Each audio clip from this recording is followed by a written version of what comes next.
Après le départ de sa mère, la maison ne fut plus jamais la même. Tout semblait à sa place, et pourtant tout avait changé.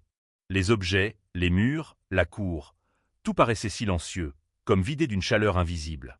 Bazou continuait de vivre dans cet espace, mais il avait l'impression d'y être devenu étranger. Les premiers jours furent les plus difficiles. Chaque matin, il se réveillait presque instinctivement en attendant d'entendre la voix de sa mère. Mais cette voix ne venait plus. À la place, il n'y avait que le bruit lointain du village qui s'éveillait. Il restait parfois allongé quelques minutes de plus, fixant le plafond, comme s'il espérait que tout cela n'était qu'un mauvais rêve.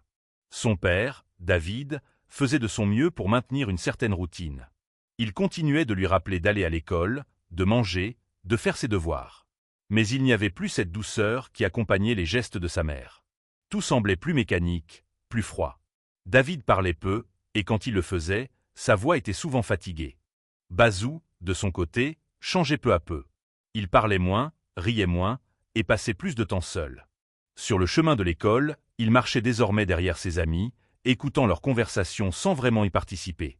Kofi et les autres tentaient parfois de le faire rire, mais leurs efforts ne suffisaient plus. « Tu n'es plus comme avant », lui dit un jour Amani. Bazou haussa simplement les épaules. À l'école, ses résultats commencèrent à baisser. Le maître remarqua rapidement ce changement, mais Bazou restait fermé. Il faisait ce qu'on lui demandait, sans enthousiasme, comme s'il avançait sans véritable but. Même les moments passés au marigot avaient perdu leur éclat.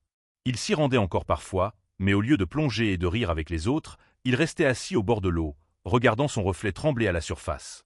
Il semblait chercher quelque chose qu'il ne trouvait pas. Le soir, la maison devenait encore plus pesante. Les repas étaient rapides, souvent silencieux.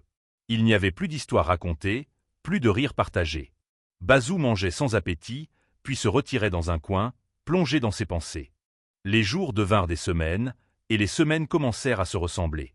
Une forme de solitude s'installa profondément en lui, comme une ombre qu'il ne pouvait pas fuir. Puis, un jour, en rentrant de l'école, quelque chose d'inhabituel attira son attention. La porte de la maison était entr'ouverte. Il trouva cela étrange, car son père avait pour habitude de bien la fermer avant de partir travailler. Il s'approcha lentement, le cœur légèrement agité, puis poussa la porte. À l'intérieur, une femme qu'il n'avait jamais vue se tenait là. Elle était debout, observant la pièce comme si elle s'y installait déjà. Lorsqu'elle aperçut Bazou, elle le regarda sans sourire. Bazou Esseritanet. Ses sourcils se froncèrent légèrement, et une incompréhension immédiate se dessina sur son visage. Sans dire un mot, il contourna la femme et se dirigea rapidement vers la chambre de son père. Il poussa la porte brusquement. « Papa, il y a une femme dans la maison. » David leva les yeux, visiblement surpris par le ton de son fils, puis soupira légèrement. « Oui, Bazou. Elle s'appelle Adjoba. Elle va vivre avec nous maintenant. » Ces mots résonnèrent comme un choc. « Vivre avec nous ?» Bazou sentit quelque chose se serrer en lui. Tout allait trop vite.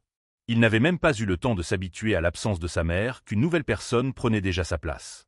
David tenta de parler calmement, comme pour apaiser la situation. « Tu dois la respecter. Elle est ici maintenant. » Mais Bazou ne répondit pas. Il baissa les yeux, incapable de comprendre ou d'accepter ce qui se passait. Il retourna lentement dans sa chambre, s'assit sur sa natte, et les larmes commencèrent à couler silencieusement sur ses joues.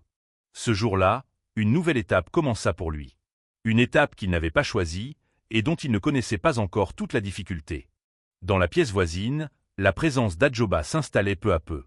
Et sans le savoir, Bazou venait d'entrer dans une période encore plus sombre de sa vie. Les premiers jours qui suivirent l'arrivée d'Adjoba furent étranges pour Bazou.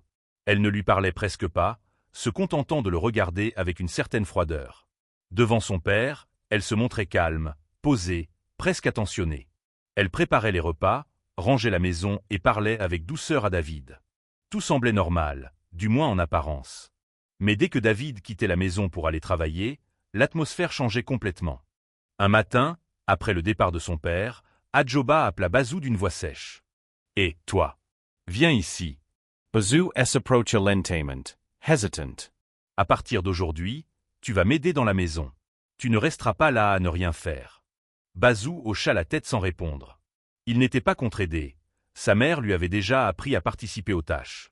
Mais le ton d'Adjoba n'avait rien de bienveillant. Très vite, les demandes devinrent des ordres. Elle l'envoyait chercher de l'eau, balayer la cour, nettoyer des objets, parfois sous le soleil brûlant, sans lui laisser le temps de se reposer. Si Bazou ralentissait ou faisait une erreur, elle s'énervait. « Tu es inutile ou quoi? Fais ça correctement. » Au début, Bazou essayait de bien faire, pensant qu'elle finirait par être satisfaite. Mais quoi qu'il fasse, ce n'était jamais assez. Les jours passèrent, et les choses empirèrent. Adjoba commença à lui donner des tâches de plus en plus difficiles, parfois injustifiées. Elle le réveillait très tôt, bien avant l'heure de l'école, pour lui faire accomplir des corvées longues et fatigantes. Un matin, alors que Bazou se préparait à partir à l'école, son sac sur l'épaule, Adjoba l'arrêta. « Tu ne vas nulle part aujourd'hui. » Bazou la regarda, surprise. « Mais, j'ai école. » J'ai dit non. « Tu dois rester ici. Il y a du travail. » Le cœur de Bazou se serra. « Papa a dit que je dois aller à l'école. » À peine avait-il fini sa phrase qu'Adjoba s'approcha brusquement et le gifla. Le choc fut brutal. « Ne parle pas de ton père comme si tu pouvais t'en servir contre moi, » dit-elle d'une voix dure. « Ici, c'est moi qui décide quand il n'est pas là. » Bazou resta figé, la joue brûlante, les yeux remplis de larmes. Il ne dit rien. Il comprit à cet instant qu'il ne pouvait pas s'opposer à elle. À partir de ce jour, elle commença à l'empêcher régulièrement d'aller à l'école. Elle trouvait toujours une excuse, du travail à faire, une punition inventée, ou simplement son humeur du jour. Quand David rentrait le soir, Adjoba changeait complètement d'attitude. « Il a été difficile aujourd'hui, » disait-elle calmement. « Je lui ai demandé de m'aider un peu. » David hochait la tête, sans se douter de ce qui se passait réellement. Bazou, lui, restait silencieux. Chaque fois qu'il voulait parler, Adjoba lui lançait un regard menaçant. Parfois, elle trouvait un moyen de l'éloigner quand son père était présent. « Badaos, tu dois finir ton travail. » Peu à peu, elle l'éloigna complètement de son père. Bazou n'avait plus de moments seuls avec lui. Il n'arrivait plus à lui parler librement. La peur s'installait en lui, jour après jour. Les coups devinrent plus fréquents. Parfois pour une erreur minime, parfois sans raison. Bazou encaissait en silence, retenant ses cris, serrant les dents. Il ne voulait pas que son père entende, car il avait peur des conséquences. Son corps portait des marques, mais il faisait tout pour les cacher. À l'intérieur, quelque chose se brisait lentement.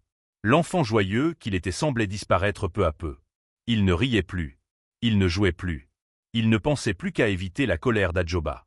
Un jour, alors qu'il regardait les autres enfants passer devant la maison en route pour l'école, un sentiment profond de tristesse l'envahit. Il serra son ancien sac d'école contre lui, les yeux humides. Il se sentait seul. Complètement seul. Mais au fond de lui, une petite voix persistait encore. Une voix fragile, presque éteinte, qui lui disait que ce qu'il vivait n'était pas normal. Et sans le savoir, cette petite voix allait bientôt le pousser à faire quelque chose qui changerait le cours de son histoire.